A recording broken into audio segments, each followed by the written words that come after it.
New year, new deep look. Hit the lights. Do the lights work? There we go. Charlie Eisenhood, Keith Raynor with you. It is January 7th, 2026. I just wrote 2026 on like a form for the first time.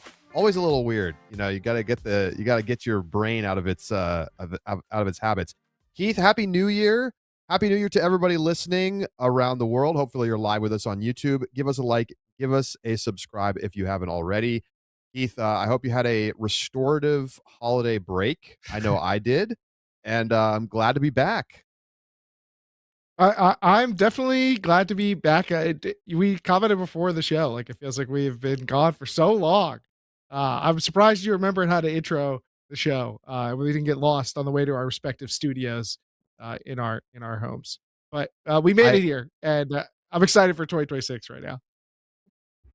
I don't know the last time we've gone 3 weeks with no show.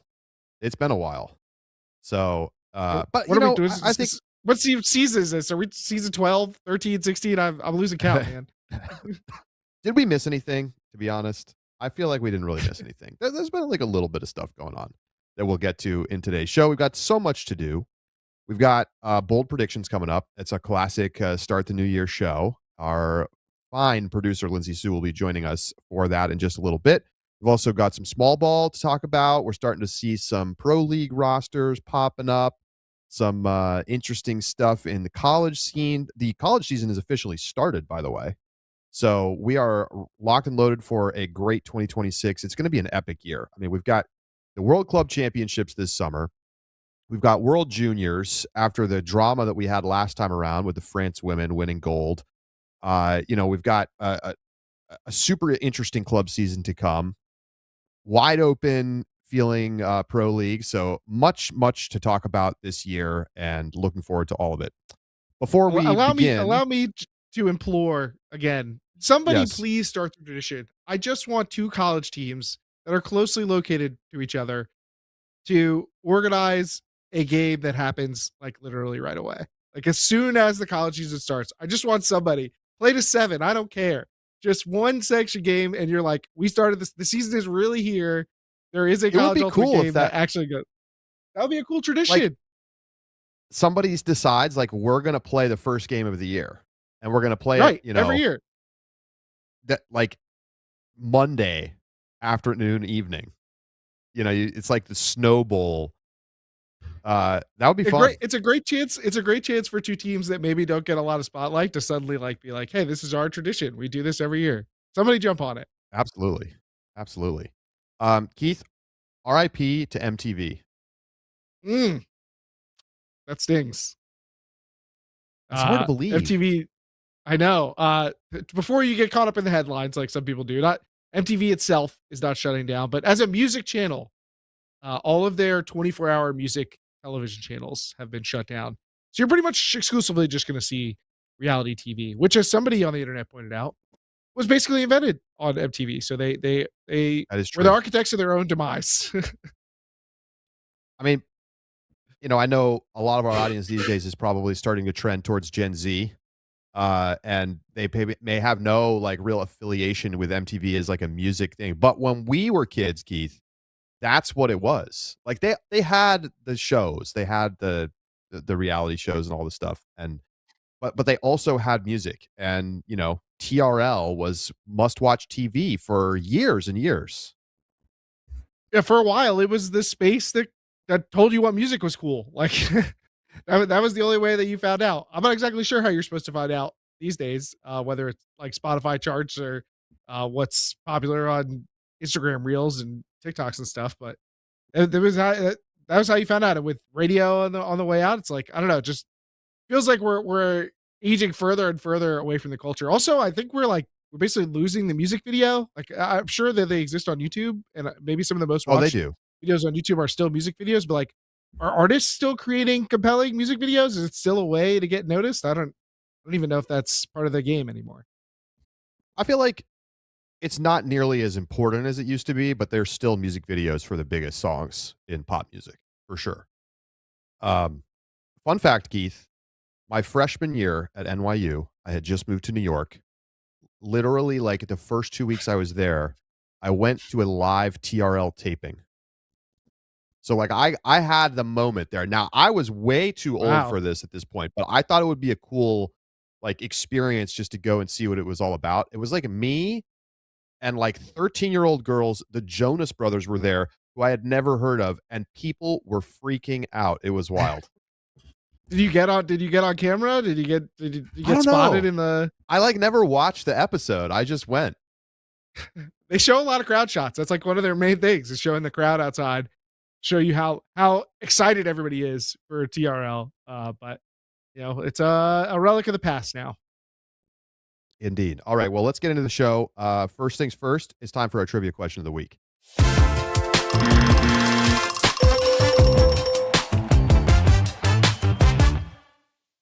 I haven't heard that. I haven't heard that in a minute there. All right. So Charlie, I was thinking. I've been thinking a lot about the college awards as we're coming into club season. I'm seeing people start to predict who might win the awards, and I was looking through the annals, and there was a coaching staff. It's highly decorated, so I'm sure you could surmise even just from that description who I might be talking about. But it is Stanford Superfly's coaching staff, often led by Robert Davis and Jamie Newer, although the faces around them have changed over the years.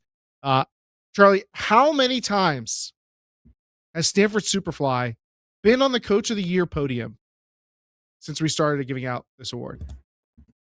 Give me the year we started.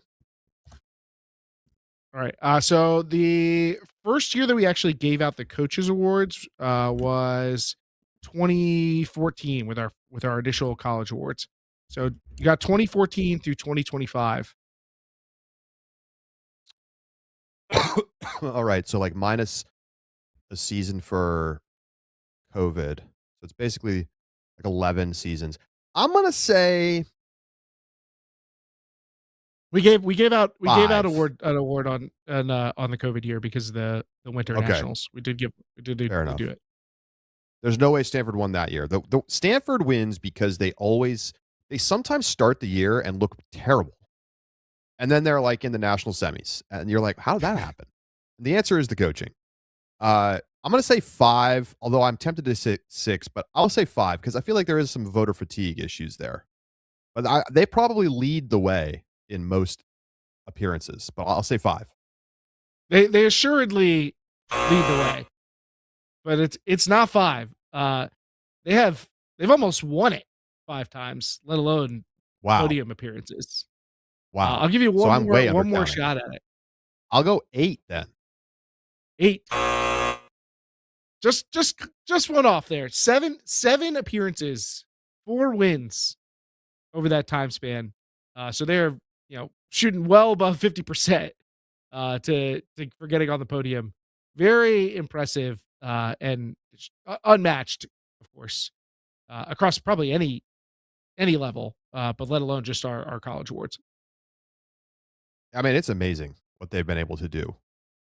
They blow me away sometimes with how they are able to get the most out of generally a roster that is made up of players who started playing Ultimate in college.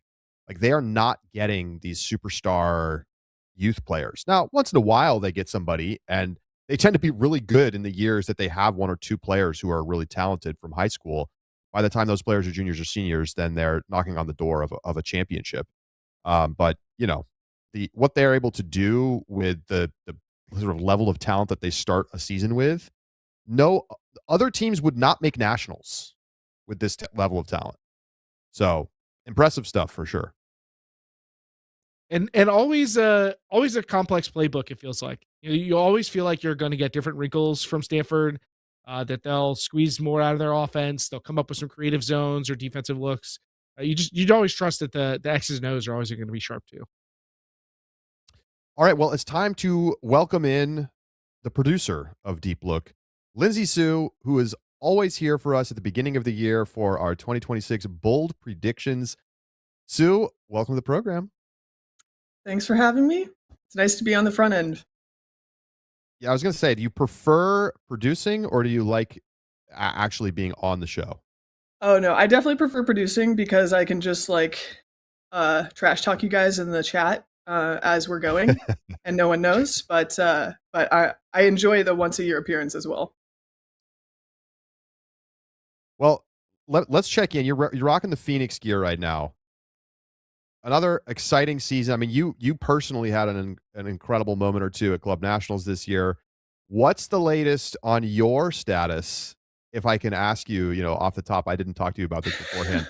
Are you playing this year? What's the plan? Oh, bold man, you're making me confront this. I am not currently planning to play. Just finished my 10th season with Phoenix. Not the only club team I've ever played for, but obviously the most significant one. And yeah, I have decided that I think that this is going to be my last season. I'm a never say never kind of person, so like I have to throw that out there just in case I get completely desperate and decide that I want to, later in the year pick up because I can't stand retirement. But yeah, this was my planned last season for various reasons, and definitely a lot of big emotions surrounding it. But happy to finish out the season in this jersey, my career in this jersey. All right, my first bold prediction: Lindsay Soo mixed club semis. Here we go. Just There's no way. That's way too big. Sue in the mixed division? I don't think so, Keith. All right, well, let's get into it. We had some great predictions last year. Not all of them came true. I think we've already reviewed these, so we don't need to belabor the point. I want to shout out Sue, called for both Ings making the World Games team. That was a great one. We got the graphic. Look at this. So you can see what we thought last year. Vegas did not win a game. Technically, the World Games Stadium was sold out. But it's definitely a technicality. Let's see. What'd you get, Keith? Nothing. This is one of my worst. Yeah, worst showings. JR really not making the World Games team is pretty shocking, though. Like after the season that played out, it was like, wait, whoa, they probably missed this one. Yeah, I mean, I got close. The closest one I got was the D1 champion failing to win their region. I mean, UBC almost lost. China low key almost won a game too at World Games. Yeah, they had a shot, but alas, I'm 0 for 5. Sue did pretty good. UNC missed semis. I was very proud of myself. That is a sad one for me personally to have succeeded in, especially. But it's kind of crazy because UNC missed semis by like a total of 4 points. Like there was like every game lost on Universe, so it was really close. But yeah, I was very proud of how I performed. I definitely got 2 right, and then although the first year mixed team making the bracket did not happen, I feel at least I got the energy right with Conspiracy making it. I know they're not a first year team, but they're like a second year team. Got the upset, so yeah.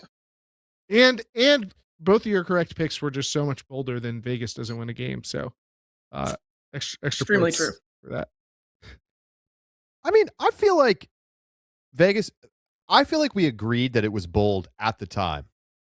I think you talked us into this because there was the I think that was controversial. Like teams showing up to Vegas, they're partying, they're not taking them seriously. Some of the other teams are really bad in the West, and like, yeah, they kind of came close once or twice. You talked us into this by like saying that these UFA teams are like NBA players with hundreds of thousands of dollars to blow in Vegas, and that they would just go nuts. But there was no way.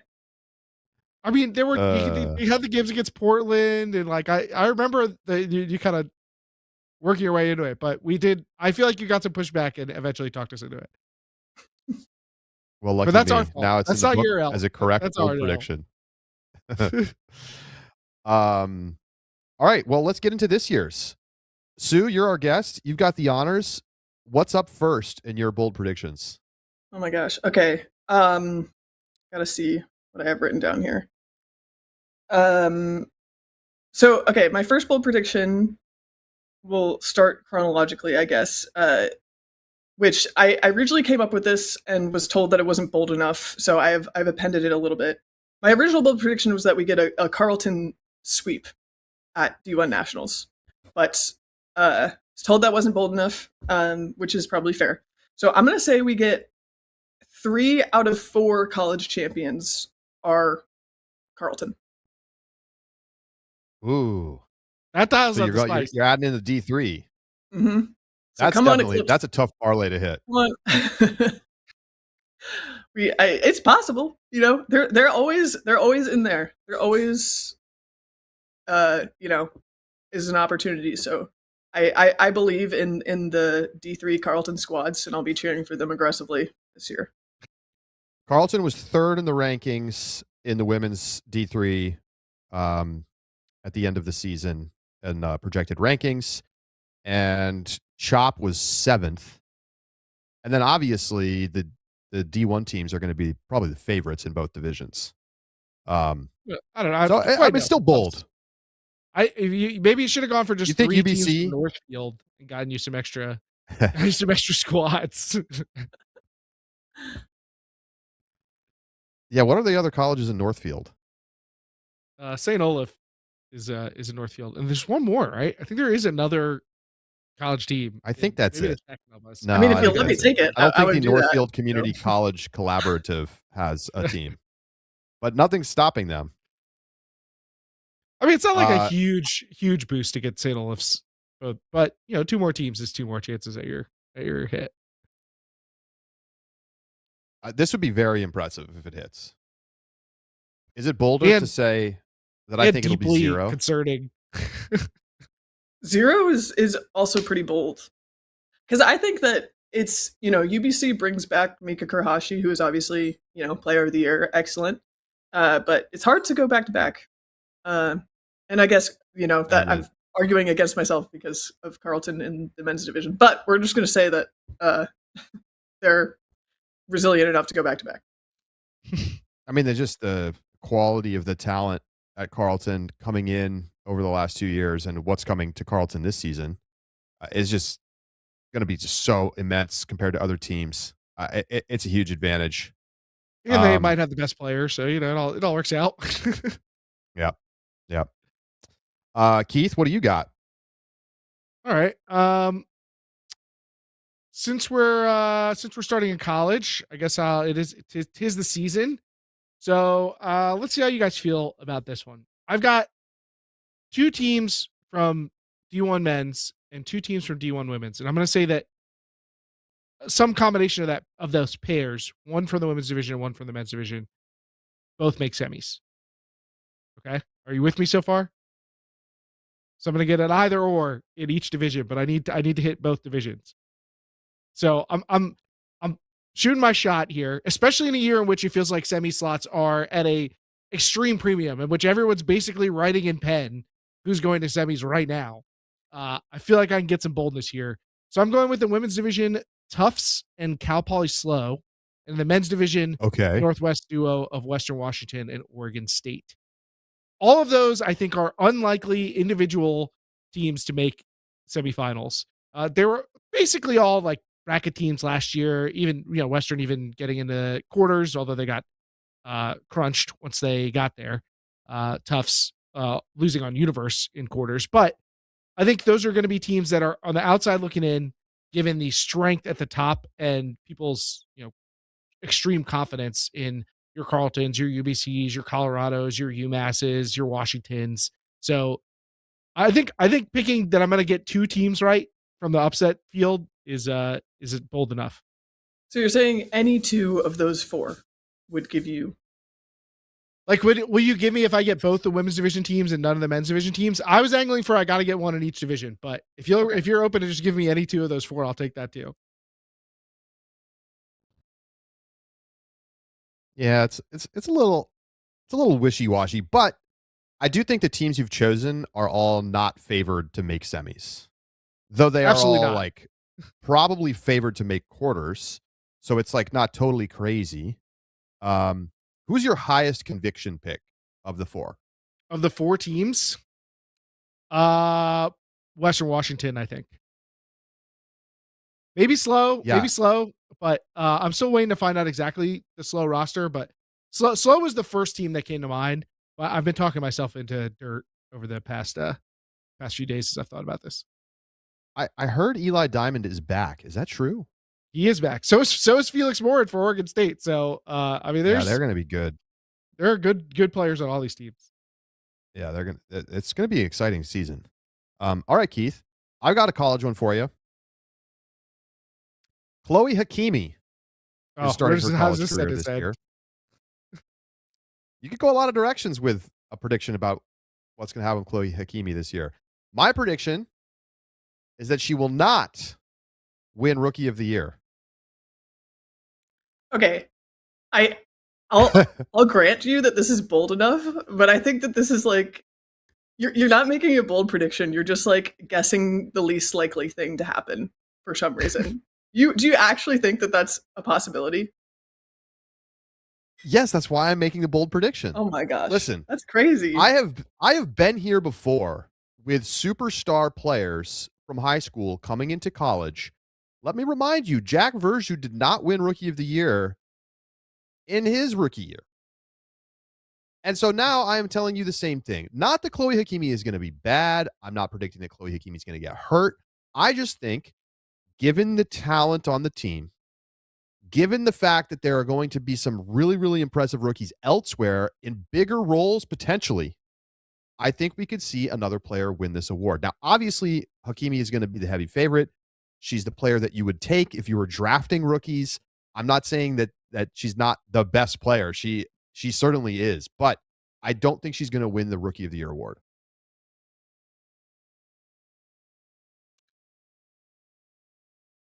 Yeah, they're frozen in stun. I'm trying to decide: is she more likely to win Player of the Year or miss Rookie of the Year? You know? I was going to say that I would probably bet more that she wins Pody than she misses Rookie of the Year. Pody, like, wow. You think you're like, this is too bold, Charlie. You've gone too far. Which is okay. Usually this is your train, Keith. I know you love Chloe Hakimi, so like I'm kind of jumping in front of you here, but I mean, to be fair, like Pody is maybe a little too far because like Chagall Gelfand is on her own team. Like she would have to be fighting with her for that as well. And the reigning Pody is still in the division, but I just like, I don't know, like there have been talented rookies before, obviously, like definitely don't want to deny that, but like, I don't know if there has been a rookie that has had so much. Has there been a rookie that was invited to World Games tryouts before? Like, I do not think that has happened before. So it just like, to me, it feels like very unlikely that she isn't. I mean, at the very least, okay. But this is your bold prediction, so I don't. I mean, I'll let you have it. You can have that. I just think it's clear crazy. Comparison is Jack, who was as hyped, maybe more, maybe less. I think it's like very close. And Jack wasn't invited to World Games tryouts. Limited by injury, right? Right. Was limited by injury, and was really good at WCC. So like that kind of, to me, feels a little bit like getting to World Games, but limited by injury. So are we counting this if, fingers crossed, Chloe Hakimi gets hurt? Would you still count this? I think I get to count it. I mean, I'm making a prediction that she's not going to win Rookie of the Year. Oh, look, I'm going to give it to you. I'm just making Zaza Gelfand at Cal Poly has a great chance to win Rookie of the Year. And because it's going to be all about Zaza Gelfand, and it's going to be balling out the whole time. Now, obviously, Chloe is really, really good. We may look back on this, and I may look like an idiot because she's leading the O-line or the D-line probably as the number one like handler. And I get that. But I'm just telling you, there's a chance that, Isla Cusick at UMass, like there's some players who have been really impressive right along with Chloe Hakimi, and they may not be as club ready, but they may make a bigger splash as a rookie in college. That is what I'm saying. Okay, fair enough. Are you gonna put your weight behind Zaza, or is that who you're riding for? You should maybe have to pick as well. Sure. Okay. If I'm gonna pick somebody, sure. Don't sleep on Helen Burris. They're also on that Carleton roster. I know, but also at Carleton, it's gonna be tough, right? Carleton 1-2 in the roadie. Ugh, could happen. It could happen. There's a lot of good players. We'll see what happens. Max in the chat says you should have Edward on for this episode, or maybe for him they're just normal predictions. Shout out Edward. Rigby says, "How can you bold take on your own award? Chuck can just not pick her for the award." A fair point. However, I am but one voter, and I would never influence my vote on this award based on wanting to win the bold prediction take. But even if I did do that, I would be easily outvoted by others if it was very clear that she was. If you win. don't have Chloe Akimi number 1 on your ballot, Charlie, I will be sure to call you out. Okay, very fair, very fair. Let's go back over to Sue. What's next? Okay, I said I was going chronological order, but I was wrong. So we're going back to WL. We're going to talk more about WL in future episodes, but a few rosters have dropped, and a particularly exciting one, and also sad for North Carolina folks, is the Bay Area Falcons. They fun fact, have 4 former North Carolina players on their roster this year. So, in the spirit of being a homer without being a homer, I'm going to say that the Bay Area Falcons are going to lose on Universe over and over again. Oh my God. Got him. Okay, no, sorry. so uncalled for. That they are going to have an undefeated season and championship. Oh boy, is this bold? Look at this roster. Can we put this roster up? Do we have it? We'll see if we can get this roster up. It is. I'll share my screen if I have to. Eye-popping. Let me share my screen. Look at this. Look at this. It didn't work. Can you see this? Yeah. Look at these players. Karen Earhart, hello. Oh, Don Colton. Oh, how about that? Oh, Alex Barnett. How about that? Robin Fennig, along with all of these other players. Look at some of these players who are practice players. These are practice players. Audrey Way, Marissa Rafter. Marissa Rafter won the Callahan Award. This team is nasty. Yeah, I think this is bordering on maybe not bold. I don't know. Undefeated is a nice touch. I know that you had to temper this one because it just winning was they're going to be the favorites, right?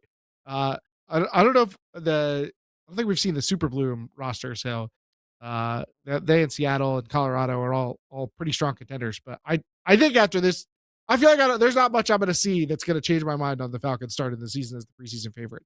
But going undefeated is not an easy task. They've historically not done super well. Yeah. I grant you that it is very hard to go undefeated, even if you're the most talented team. So I'll call it bold. I call it bold. It's got the Charlie seal of approval. Alex Barnett and Don Colton to the Bay Area is just so gross. Gross. Come on, man. What's next? They're going to go to Carlton? All right, Keith, what do you got? All right.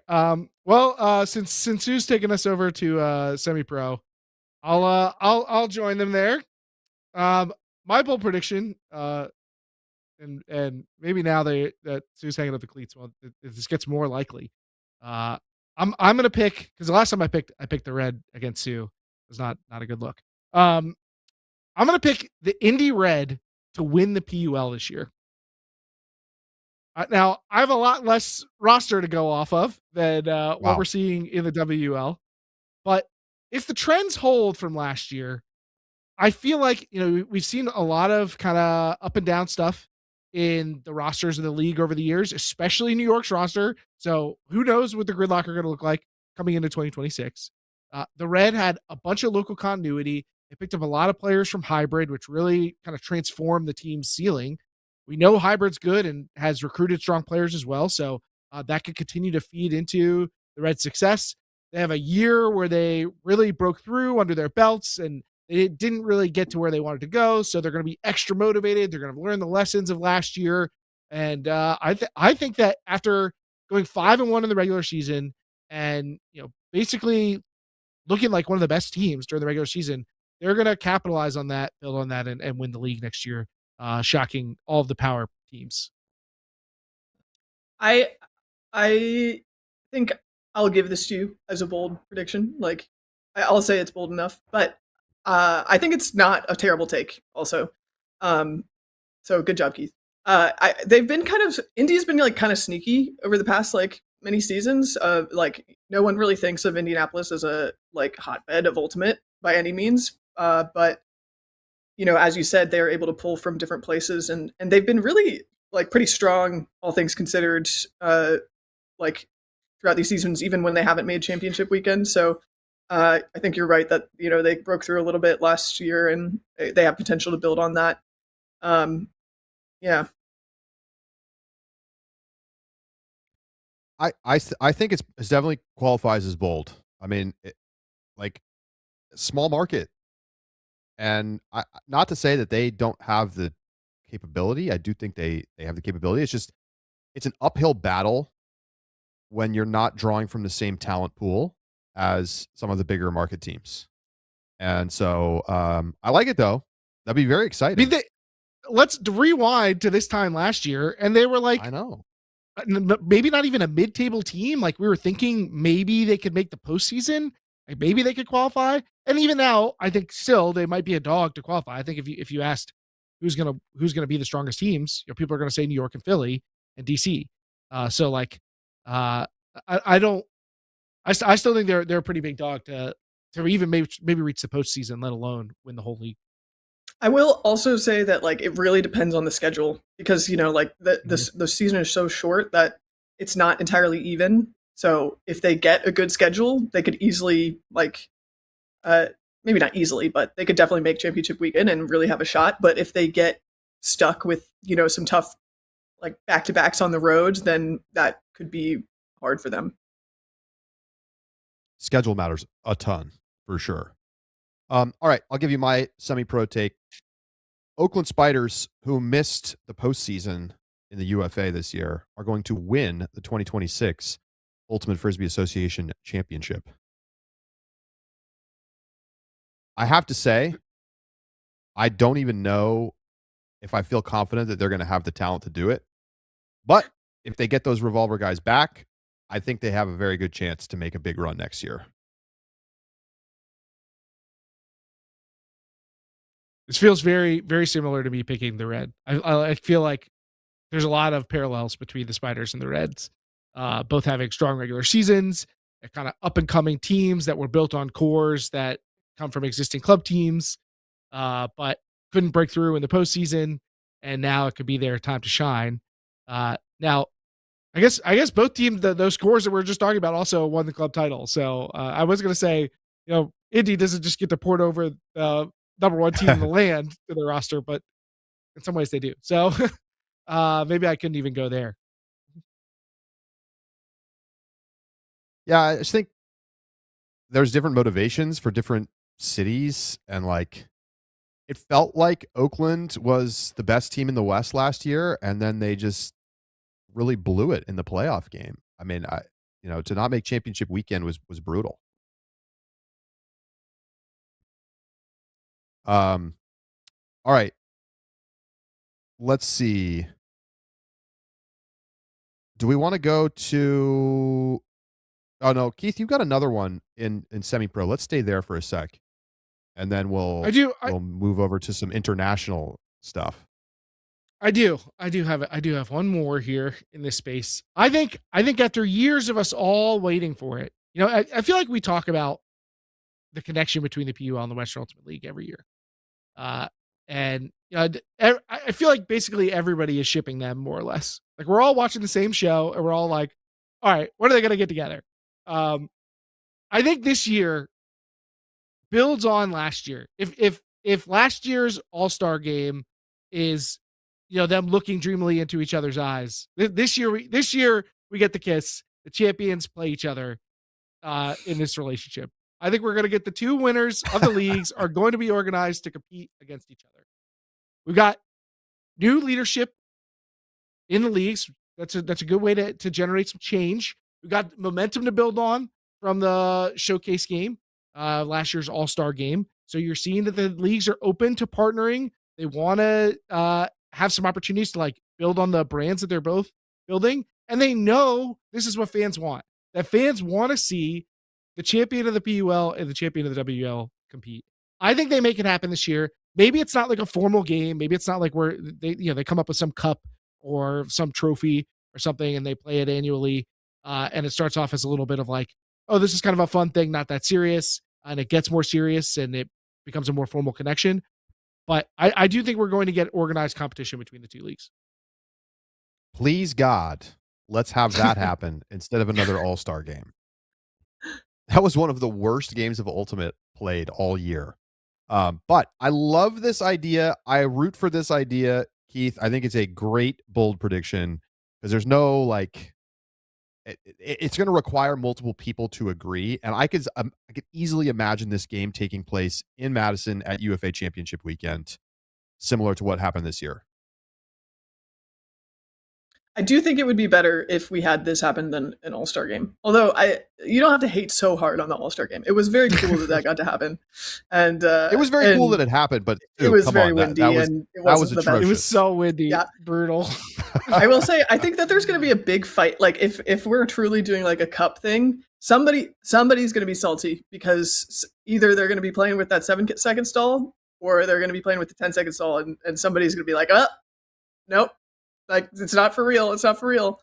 So well, it's stalls are not very controversial. There's not a lot of there's not. I feel like everybody's pretty chill about stalls these days. Mm-hmm. I feel like how different are the actual stall counts in practice? Very. I'm dying on this hill. I would never ever play with a 7-second player counted stall. Just that you could not find me in there. And I know people have a lot of opinions on this, and this is the hill that I'm dying on. Maybe they can go to like 8.5 seconds. Let's split the difference. I'd be okay with it if it's observer the P in 0.5. If it's observer counted 7. Observer counted 7, I'm definitely more on board for, but the player counted it's just way too fast. All right. Sue, I think you've got some good international stuff for us. What do you got? All right. Let's see. I think that France is going to continue to see international success, and we've been seeing it all over the place, like at all age levels, really knocking at the door. World Games bronze medal, very exciting, and there are a lot of young people on that team. The youth is really strong in France, so I think that we're going to get another France U20 gold medal.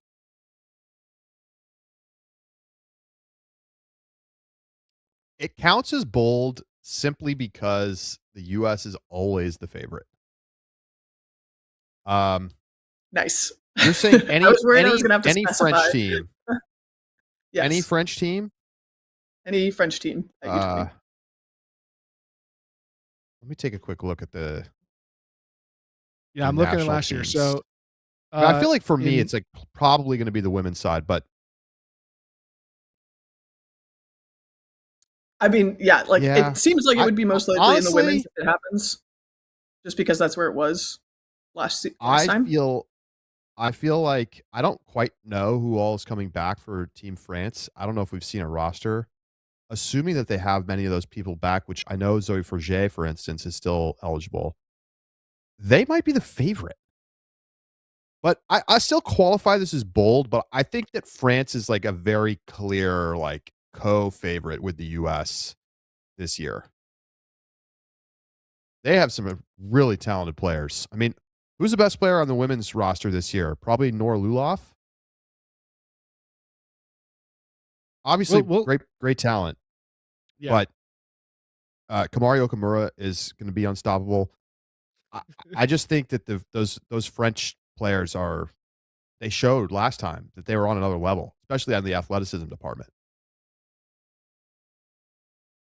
Yeah, and obviously no shade to the U.S. teams, but I think that maybe U20 is one of the places where we've seen upsets happen in the past. Just seems like there could be more variability. So and there were a lot of upsets at beach as well, but I think that it's possible.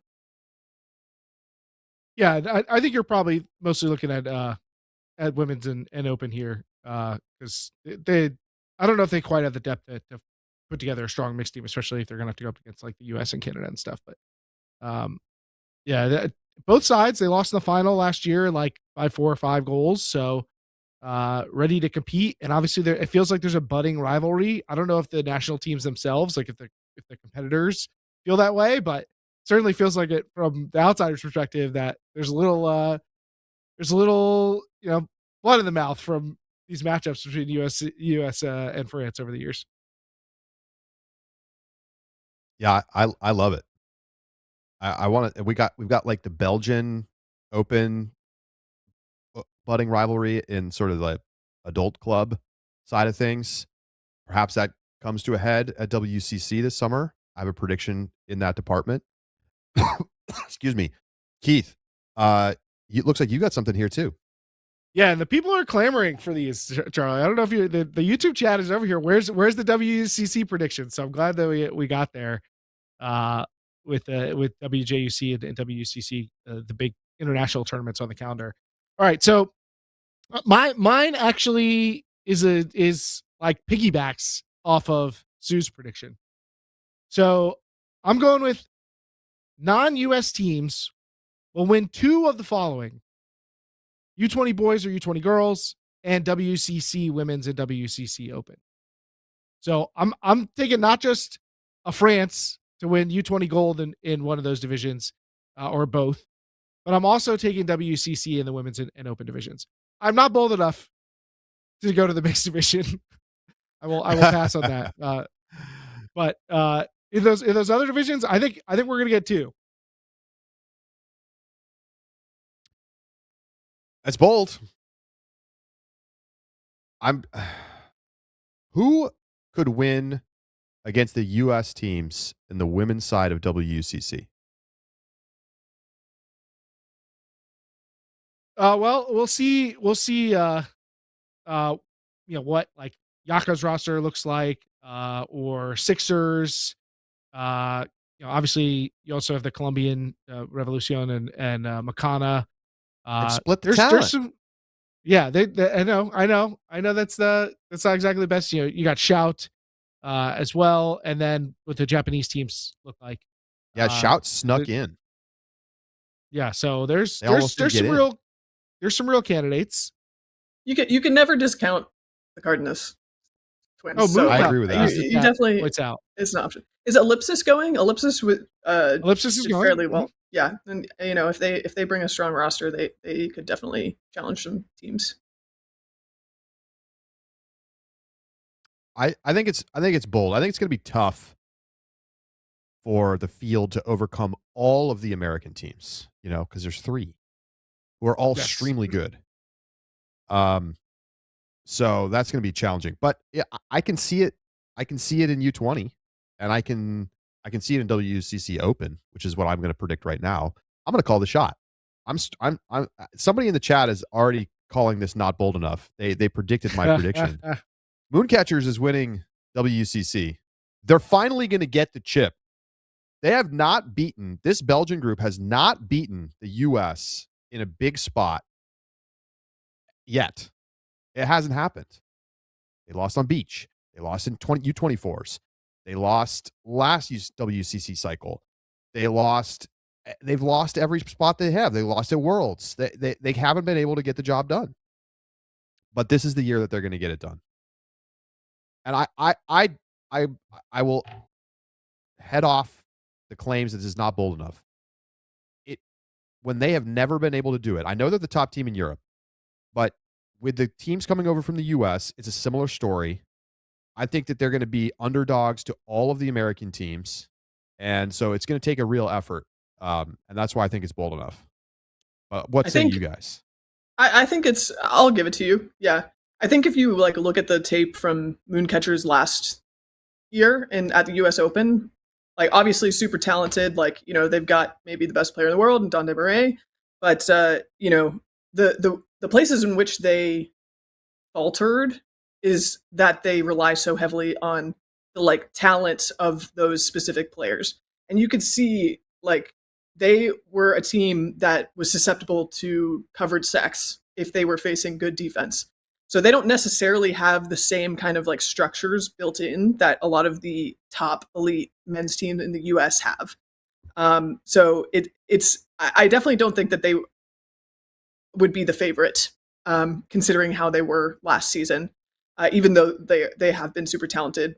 So I'll give it to you for boldness, but and the WCC is a long, hard tournament. So if you have to ride your stars the entire time, it's going to make it really tough in the finals. But if they're able to be efficient and have a good game, I could definitely see that happening also. The back half of that roster is bad. It's actively bad. Like, it's a negative to have a number of those players on the field. And maybe they're going to be able to shore that up a little bit because, of course, all these teams are going to be trying to recruit. And at Beach Worlds, I already heard about all these European teams hunting all the American players who didn't make it with their club teams. So who knows what's going to happen there? We're going to have some wild ringers. I'm not saying Moon's going to be one of those teams, but I won't be shocked if they get a couple. I mean, they do have some established relationships with players that have already played for them. Unfortunately, mostly with Machine, who is playing at the tournament. but those friendships beget other friendships. There's they've had some guys. They have plenty of guys playing here in the States with a chance to lay the groundwork, as it were. I am less convinced that this is that bold. I mean, I think they're going to be the second or third biggest favorite in the Open division, and by a slim margin, if that. I think they've already proven that they can run through the rigors of the log tournament. They made it to semis last year. They beat Sockeye in quarters in a crazy game. And they know, Sue, what you're saying.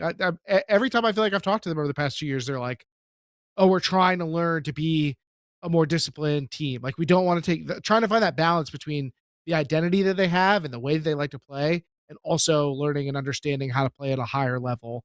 And certainly all the training they're getting from their leadership going and playing in other high level environments is going to influence that. I think that they're very much taking what works from American styles and bringing it back with them, and have been implementing that. So I am like less certain that this is borderline for me on the boldness level. I mean, you already got called out by the chat, like even before you said it. So that's a sign that the people are like, is this really that bold?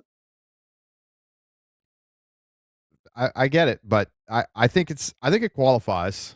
So even if you're letting me through by the skin of my teeth, I'll take it. Like, they're not the favorite. They're not the favorite. They're not going to be. Yeah, but they're plus. Picking somebody who isn't the favorite doesn't essentially make it a bold take. They're plus 650 to win the tournament. That feels like a long odds to me, but maybe not. Maybe there's so many good U.S. teams that it's all right. Well, let's keep going. Sue, you got one more, and then I've got one more, and then we've got some wishful thinking. Okay, yeah. I'm gonna say I'm already seeing some trash talk in our shared doc about this not being bold enough, but I'm going for the hybrid three-peat. Yeah, Ann Arbor. Ooh. Okay. Well, calling it a hybrid three-peat to try to make it feel like it's bold is really just you picking hybrid, the number one team, to win again. Okay. There has been one three-peat in the mixed division ever, and that was a while ago. So this would be really historic. It's hard to go back to back. It's really hard to go 3 in a row. We're a dynasty building. This is historic. It doesn't just happen every day. Okay, so I'm gonna say that it's bold. Also, they brought in some players that weren't from like the area, so who knows if they're coming back, after they got their championship. It's one thing if you're saying like, okay, a three-peat's hard, it's historic, and they had just won one, but they're already they're 2 legs through of it. So and we're so right. obviously You're just the best calling team the last number year. one team to win. They're going to be the preseason number one, assuming that nothing crazy happens, I think. If not, they'll be number 2. So I gotta nix this. Now maybe we can make the same augmentation that you did for the Bay Area. If Sue goes with they win undefeated, does that change your mind, Charlie? Undefeated, yes. Okay, great. I think I'll that do qualifies as bold. because they didn't So do that this undefeated year, run. so. They didn't. That's right. They lost one No, game? They lost No, they had maybe a 2 at PEC. They had a bad Uh, a bad tournament. They didn't send their team. Yeah, they're But they might do that early again. season. So Right. But for what it's worth, they're also going to be trying to go for the double peak. Do you want that would also get you a bold? I would give you that. Yeah, that's another good one. Oh, if they win Double Worlds, They double and peak and win Worlds and Nationals. I can't believe none of us presuming thought that- of taking somebody to double peak. presuming that Worlds is I just didn't even consider that. Worlds is included in their. Would Worlds be included in the undefeated, or is it like would that just be the No, club? I think undefeated would I would not. qualify only for club sanctioned Club. games. But let's Or do it US too. Club I'm sanctioned. trying to decide Bring 'em which is both. more likely. I feel like it's Undefeated double probably more peak. likely that they win both WC and Nationals than it is that they go undefeated. Is I that crazy? I think you're probably right. No, I don't think that's crazy. Yeah, I think so. I'll say that so hybrid 3-peat plus WC. WCC. Wow. Okay. Now we're talking. Now we're talking. I like it. Wait. So it's undefeated during the club season, and they win WUCC, but they can lose again No. in WUCC. I was dropping off the undefeated if I may. Okay, so now you're just double peak. They're double peaking.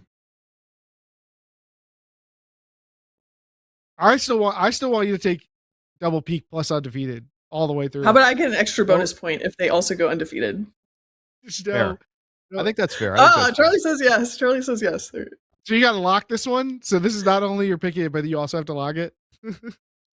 Why are we giving extra points out, Charlie? None of the rest of us have an opportunity to earn an extra point. It's just free money at no risk. The games are made up and the points don't matter. That was a great show, by the way. All right. Here's my last one. Ultimate games are going to start popping up on prediction markets in 2026. You're going to be able to go full degen on some random game. Now, because you can't sports bet right now on Ultimate on the traditional apps.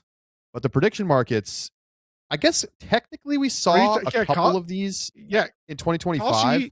This I feel like I automatically lose as is a bold prediction because I forgot we saw some Kalshi lines. How about I say club games? It's so unlikely. That's really unlikely. It's like too bold. It's like you could just, if you're a player on one of those teams, you could just bet your entire life savings on your team to lose and then just go out there and throw turnovers. What's pancake drops? There's no regulation. Club on there or McCuddle on there, which is more likely. I mean, it is absolutely wild. I saw somebody made like 500 grand betting last minute that the U.S. was going to take out Maduro by the end of the day or something, and then they went in and they got him. Like, surely people are just blatantly insider trading on these markets. How does the prediction market? How is this legal? How does this loophole exist where you can sports bet by just calling it predicting things? A not so bold prediction is that they're going to regulate the hell out of this next year. Yeah. I don't know. I guess I should. Yeah, you got to find something else. I forgot we saw some Kalshi lines. Damn. Okay, I'll think about it. They while were we literally do a sponsor, I think. Keith, you're up first. Wishful thinking. You're not predicting this, but you're hoping for this to happen, but you don't really think it's going to happen. Yeah. Boy, don't I. Maybe I need producer Dana to cue up the Rockford song here because I'm making a Rockford prediction. Rockford and maybe more importantly, me personally, Waukegan, where D3 is being held. But I'm gonna wishing our fears away. That alas, the weather will be good in Rockford, and we will not have to suffer when we go into the Great Lakes, and we will be blessed with some great weather so that we can actually have a fun nationals without the wind and the lightning screwing everything up, or the brutal heat in some cases. No chance. That's there's no way. You guys suck. Where's the wishful thinking part? Okay. Sue, what do you got? All right. My wishful thinking is, my wish for my retirement is that a pro league changes into a 4v4 league instead of sevens. It would rock. It would be awesome.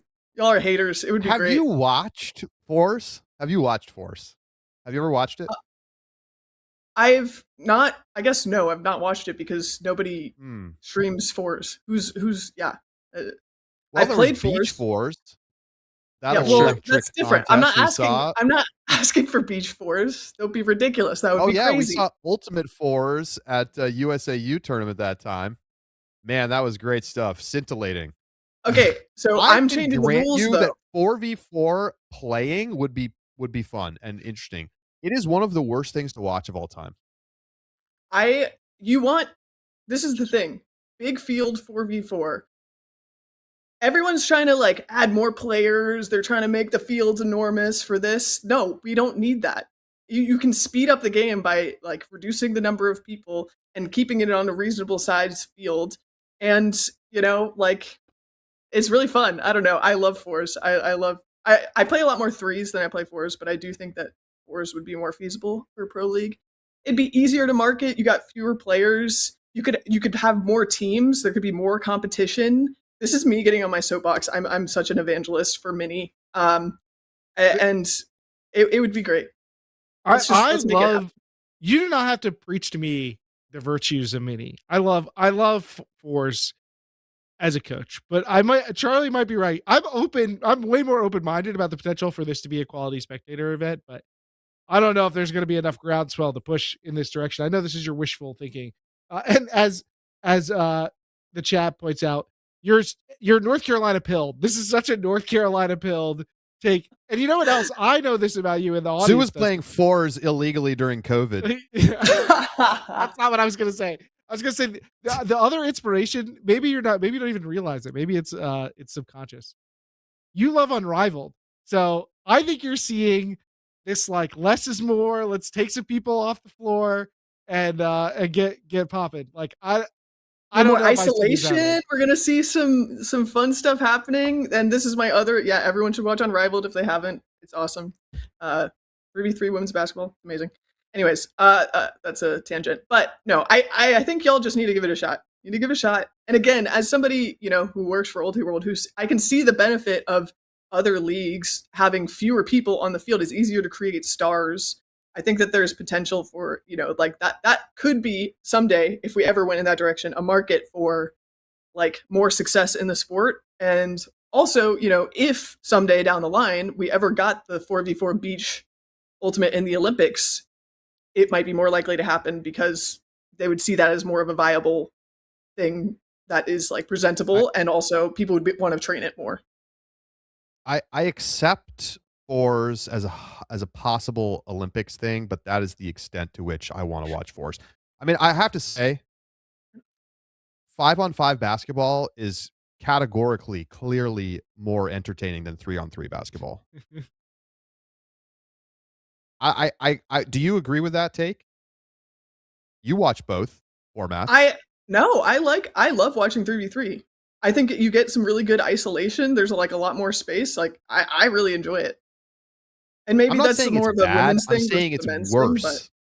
But also, okay, to be clear, the most of the 3v3 you probably watch is half court, which I do think is worse. But if you have full court, it becomes more interesting.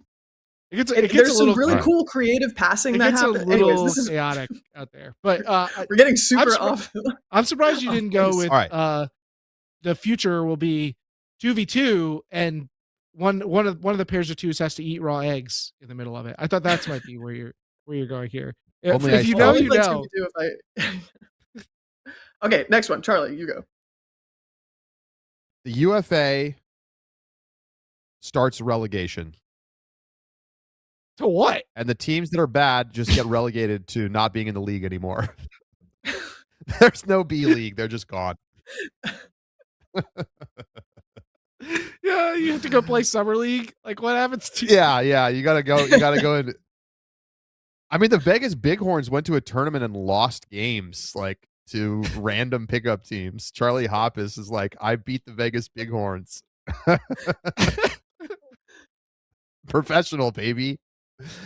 Yeah. I mean, obviously there's like zero structure for this. I do think it would be cool to have a US Pro League that had a relegation system, because I think it is an excellent feature of European sports. So the UFA could lead the charge. I'm trying to imagine. Like, I'm trying to figure out. I mean, I know this is again our wishful thinking, not something you actually think might happen. But I'm like trying to figure out what the incentive structure would be for the league to do. Like, I can't see it because I don't know who would fill in the. There bottom isn't one, which is why it doesn't exist. The way this would really work is you would hybridize UFA and club, and the top club teams become like the UFA team in their city, and then there's relegation down into like the amateur club series that is run by like USAU. That's how you could get to this. Whether that would actually ever happen would require like a massive investment of energy into doing this, because maybe the UFA would never have an interest. I mean, it's like obviously this is completely impossible, but yeah, I mean, it would be cool. Sue and I for wishful thinking are like, oh, we hope these nice things happen. And Charlie's like, I hope there's world peace. I hope we,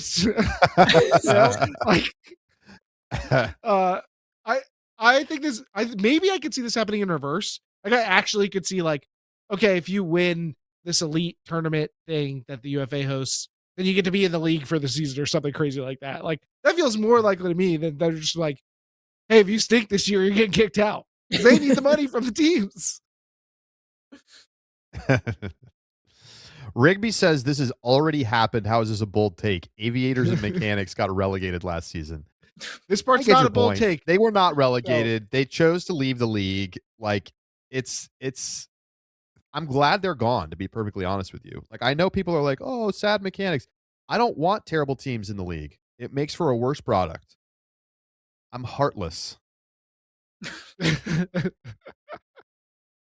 Okay, by the way, I'm back to my bold prediction. 2026 is the year where we will actually experiment with a disc to be used in high wind conditions. You think? Wow. So you think this actually? This is your wishful anti this take. I'm so anti this take. I'm trying to will it into existence. You say that, but have you tried? Like, would you try it? Would you try playing in a game with a high wind disc? I would try it. Like, I'm not anti the idea of having a disc that like is better for wind, but I'm anti your idea of having you switch between an Ultrastar and a high wind disc, because I think that it's too arbitrary and it doesn't make sense to train with like two discs, and it would be too difficult as players to have to adjust to those things. I would rather like just change our disc to being better in high wind situations and use that all the time. The problem is that the characteristics of a disc that would do well in higher wind would make it worse in no wind conditions, which is why you have to have like the two options. Like, anybody who plays disc golf knows that like you have different slots for when you're playing in a headwind or not. I don't even necessarily care about the like specifics. I just want us to try it. I want it to be created, and I want somebody to try it out in a game. Ultrastar OS, they could do it. To counter Sue's point, Lindsay, I think that like the idea here is that instead of investing all the time that we do now into learning to throw in the wind, you could mostly use the same mechanics you have now in the wind, and the disc would do the work for you. So instead of you would play with two different discs, but instead we're already investing that time in practicing. I have to put this edge on it in the wind. Like, we already spend that time doing that as teams and players currently.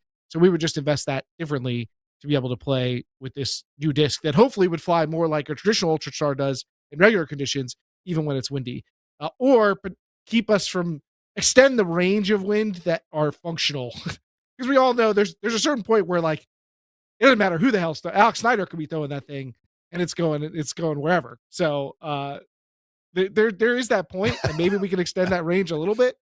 But I need to see a disc that can actually really perform in the wind. I'm skeptical. Unless we're going to get some nanobots that can transform the disc. I don't know. I don't see it coming.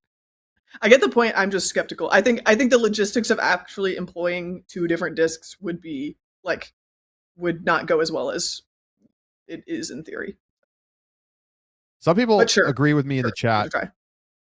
SJ Kell says, yes, please. A high wind disc is so overdue. At the disc says, my wishful thinking for 2026 is that Charlie just learns to throw in the wind so he can shut up about this. Yeah, it sounds like a skill issue, Charlie. It sure does. It sure does. I'll never forget watching Josh Marquette throw dimes into a 25 mile per hour headwind in Sarasota in 2012. Some people just built different. Yeah, but don't forget that Blaine US Open where nobody could throw like 20 yards. Dude, I don't think you could make a Frisbee that would work. We'd have to play with a football. I was like, they gotta cancel this. Jim Shetler out there running the point. If you haven't seen the video, highly recommend the 2015 Pro Fight Finale windy lowlights. It's very funny. All right. Sue, thanks so much for joining us. This was fun. And let us know your 2026 bold predictions, folks. Email us, deeplook@ultiworld.com. And hit us up in the Discord as well if you're a subscriber. Remember, all subscribers get to join the Ultiworld Discord. So go over to ultiworld.com/subscribe. It's a great time to sign up for the year and lock in for a great year of streaming. We're just a couple of weeks away from our first live streams of the college season. Lindsay, thank you. Thanks for having me, y'all. Always a pleasure. All right, quick break. We're coming back with some small ball. Stay with us. It's Deep Look.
Welcome back to Deep Look.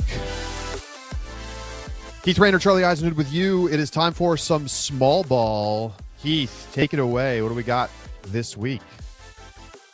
Oh, well, we started talking a little bit about some of the semi-pro rosters that we're starting to see. We heard the news that Dina Elmelik no longer going to be in the Bay, moving to Atlanta. So keep an eye on if she's going to be playing with the Atlanta Soul, but won't be with the Super Loom, I think, for this season. We'll see what that also means for her club prospects.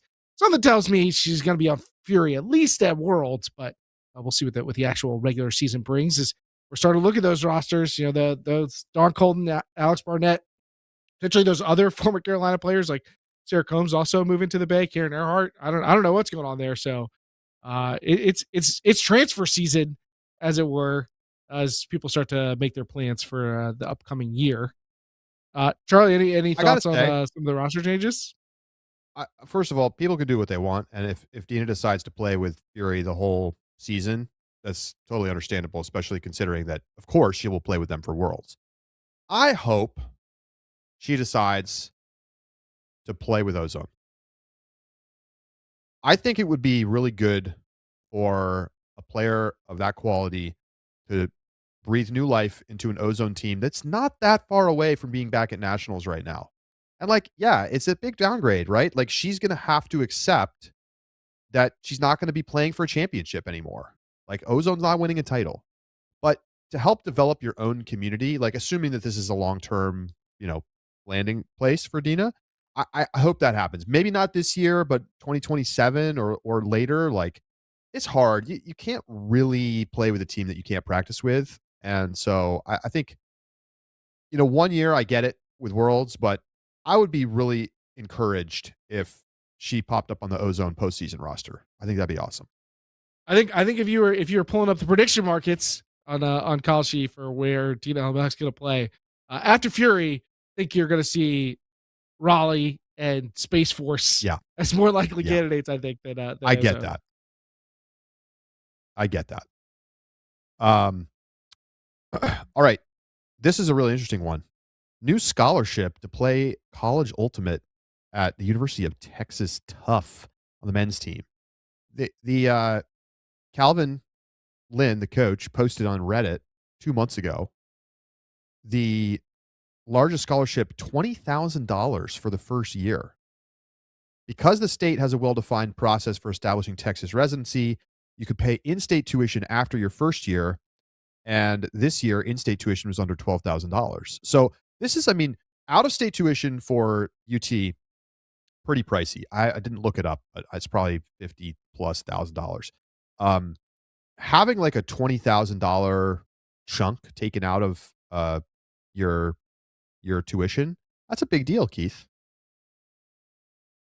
Yeah, there's we've heard of scholarships before, but the price of some of the scholarships in D3 is going to be a lot lower at those smaller schools, and Colorado, I think the Mama Bird used to have a small scholarship, stipend kind of money. This is like a large portion of a college undergrad cost. I mean, that's serious money. Although I also am drawn to the idea that so if you go to a Texas school out of state and I guess you don't leave, you establish residency, probably you can then pay in-state tuition. It's like a huge discount there for becoming an in-state resident during your college career. Interesting to know. But yeah, I reached out to Calvin to find out more, and they have an anonymous donor who's supporting this. So this is not coming via the school. This is an external private matter. And they're still trying to figure out exactly what it's going to mean, how it's going to work, how they're going to make their selections and figure out what the total scholarship awarded is going to be, how it's going to impact the team and their preparation. But this is these are untested waters, uncharted waters, I guess is the right phrase. Somebody must have thrown some serious dollars at this. Yeah. Like to say we're scholarships plural, largest scholarships plural being $20,000 for the first year. They're maybe talking about, I don't know, $50,000 to $100,000 a year in scholarship money going out the door to incoming students. Obviously, you probably save it only for players who you really want to recruit. But this is a massive gift from an alum. That's pretty cool. I think we're going to see more stuff like this in the future. Someone asked, is this for just the men's division team or also Melee in the women's division? And to my understanding, it is just Tough. This is like a Tough specific program and not something that's like coming through the school or anything like that. But this post was pretty recent, maybe too late to actually have an impact on this upcoming 2026 season. But that's a pretty serious draw. If you're already looking to play Ultimate, Texas has a historic program, a lot of success. So I certainly could see it being a draw for somebody to come and play if you're going to be able to get such a big discount. I think they need to get the scholarship for assuring that there will be Texas representation on the U.S. national teams, but we know that's not happening. So you're saying they should wait till you make the U.S. national team and then they sign you. Guarantee it. This is the loophole. USCU can't hold you out if you just buy the player after the fact. All right, Keith, what's next? All right. So this is less like news and more PSA, because the questions are still coming up. People are still asking about this. What's the deal with 6 years, man? Are we still doing this? Is it still, when does it end? All right. I'm going to give you what I understand to be the case. If your first college ultimate was the Winter Nationals of 2020, then you can still compete in this season. After this year, there will be no additional exceptions. This is the end. And of this group, I think it's a somewhat small party as is. So we are mostly done with 6 years, not completely done with 6 years. And next year we'll be back to only 5-year eligible players being a part of the program. So this is the last hurrah, and I think it's going to be more muted than we've seen in the other years. Okay, so you're saying if your first ultimate was the Winter 2021, first college ultimate, yes, the Winter Nationals. That's just the 5th year then. Well, no, because we kind of had 2 nationals in 1 year, right? Like we had. No, I know. They doubled up.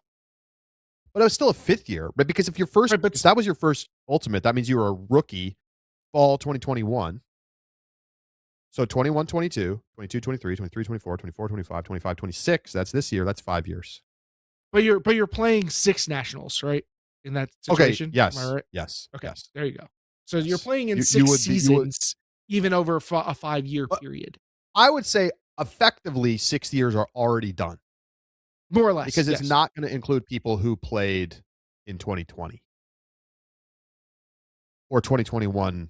Well, there was no 2021 spring. So, but yeah, I'm ready for nice clear lines to be drawn once again. This is just a PSA for everybody to know. Hot off the presses, there is a brand new rule set for USA Ultimate competition. The 2026. Did they bring in the bonus disc? There's a money ball this time. Remember when pinball, when you would just get like multi-ball and it would be going crazy? Fun stuff. 2026, 2027 official rules of Ultimate are out now. I'm going to be honest with you. I'm still trying to figure out what rules have actually changed. It is not really a rule change year. It is more of a cleaning up of the rule book and clarifying some situations that have already maybe been interpreted by observers to be the way that they are now. Some things are notable. TMFs and PMFs are gone. We're not talking about that anymore. It's blue cards, it's yellow cards, it's red cards. So we're getting rid of some of the jargon, which I think is a good thing. And fundamentally, is anything really changing? No, but it means we don't have to talk about TMFs and PMFs anymore, which is a good thing. Just like, nope, that was a yellow card. So I'm going to be working on an article about the 10 biggest changes, but it's going to be maybe like, it's easier to understand the rules now as one of the bullet points, because it's not a ton of actual substance changing this time around. Yeah, there's very little. You're mostly not going to notice this. There's no new rule that you really need to know per se. Now that if your player on your team gets a red card, your team also gets 2 blue cards associated, which are what used to be TMFs, but now are not. They added, they tried to pull back the reins on dangerous plays where no contact occurs. Yes. That to me stood out as a potential change. They didn't just remove that. There's no requirement for contact still. They want to give people the out of being safe in the situation where there's a dangerous play. But they basically made said it clear that it's way more difficult to call a dangerous play if there's no contact. Yeah. Yes. That's about which, thank God, one of the biggest changes. That was a massive overreach when they initially announced that. And I think we may still see future changes here, but I think, yeah, article to come on this, but you don't really need to know anything new. I don't think that's going to really impact your playing of the game. I frankly find the rule change pace to be still pretty too slow. Like I think they could be doing a little bit more to kind of try to modernize the rules, but we'll take a clerical update. These are not exciting patch notes, as it were. The meta's not going to change here. If you play a lot of games and you're one of those games where the patch notes are always like, we cleaned up some bugs, we changed some cosmetics, we fixed a hang that occurs in 0.0001% of players. But all those gameplay changes you want, nah, bro. There are some really good changes. There are some really good changes to Youth Ultimate. They're like changing the time between points, and making substitutions. Like, I don't know all of the details, and it's like depends a little bit on the level of play that you're at. But basically, it's like you can have more time if you need it for youth play, and you can like make substitutions midpoint for like if it's a hell point. Which like some of these things are just about like not wanting to injure kids. And it's fine if you take 2.5 minutes between points when you're playing like a middle school game, right? Like it's not, we don't need it to be like hyper competitive, everything the same way as adult level of play. So I like that they're continuing to diverge the rule sets for youth play and for competitive adult play. It's totally fine. I think it's appropriate for young players to take a long time between points or during timeouts or at halftime. It is not as fine if you're playing during the college regular season and you're against me and it's taking you 18 minutes to come out of the timeout. Let's go, folks. Let's go.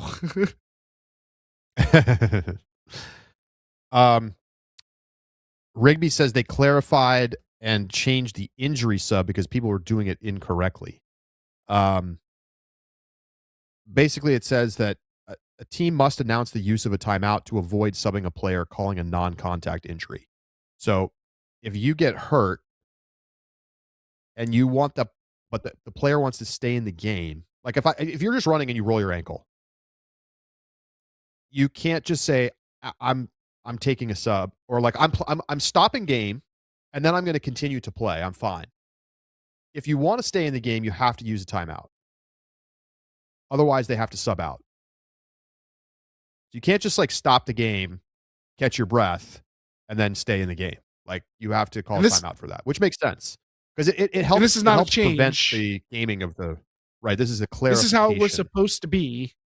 Just people were misunderstanding how to apply this correctly. Correct. Lots of clarifications. All right, Keith. I think that's it. We got anything else? Mailbag question. Mailbag question of the week, of course. What do you got? All right. Well, so this one is on a topic we were just discussing in some ways. And we were talking about extensions of careers. We've been talking about player transfers. What are your thoughts on grad transfers in college? Do you like these 1-year deals, as it were? There's no NIL money, I think. Maybe if you're going to Texas or Davenport, but otherwise, I don't think there's NIL money. So, what do you think of grad student transfers? Going into the transfer portal. I think it's fine. Like, what if you're going to allow 5 years, then you're naturally allowing people to play in their first year of grad school, right? Like that's kind of what is happening there. And I think encouraging participation is still the priority for Ultimate. If we get to a point where it becomes way bigger sport and there's like more on the line, then maybe you need to dial that kind of thing in. And there needs to be more rules about transferring in, between teams. As it stands, what's the problem? This is not usually a huge impact on the season. Once in a while, we get a big grad student transfer and it feels like it really impacts the top of the sport, but it's not common enough to be a problem, in my opinion. Yeah, I also think that there's like positives to this. Sometimes we get to see a player who has been playing at a small school get a chance to play at an elite program, and we get to see them on the big stage. or we see a small school pick up a high level player who's already, steeped in the national stew, and they bring a lot to that program. And I think those are great stories and fun. I get it. It's not that fun when it's like, oh, that Carlton doesn't actually get people like this. So they don't get a lot of fifth years, but these two other players are doing their fifth year at Pitt or UNC or whatever. And you're like, oh, wow, that's boring. I've seen that many times before. Why should the rich get richer? And there may be some maybe there's some equity arguments you can construct about what it means for, people who have the money to continue to go to school to get to play more or something like that. But I think most of that stuff is minor. Participation should be the primary focal point. And I don't think it's necessarily only bad outcomes from it. I think there's actually a lot of good stuff that comes out of it. So if you're going to give the 5 years, especially, it only makes sense to allow these, and they can be fun. Agreed 100%. All right. Well, thank you so much, everybody, for tuning in. We appreciate you being back with us in the new year, 2026. I'm excited, Keith. What are you most pumped for 2026 Frisbee? Hey, man, I'm. Let me be honest. You're teeing me up. It's. I get to be back with my team soon. I mean, I still got a couple months here, or I guess we're gonna have tryouts at the end of this month. But I'm excited to be back with the team, back with Wesleyan, for pursuing a gold medal. I'm hyped for the season as a coach, for first and foremost. Going for the back-to-back. It's going to be exciting. I think I'm most excited for WCC this year. I'm excited to go to Ireland. I'm excited for the competition. I feel like the international club teams are better than ever before, and we should have some really, really fun competition in August. So looking forward to that. All right, everybody. Thanks so much for tuning in. Deep Look is live every week, normally Tuesdays, noon Eastern. Today we were just a little delayed. I was out of the office yesterday, so we did it on Wednesday. But we'll see you back here next week on the 14th. We're going to do next Wednesday as well. Wednesday, January 14th, noon Eastern, live on YouTube. For Keith Raynor, I'm Charlie Eisenhood. Thank you so much to Lindsay Soo for dropping by, and thank you to our producer today, Dana Matson, for holding it down. We will talk to you next week, and we will talk to you live in the Discord in our subscriber bonus segment if you are in the Discord. We'll see you there.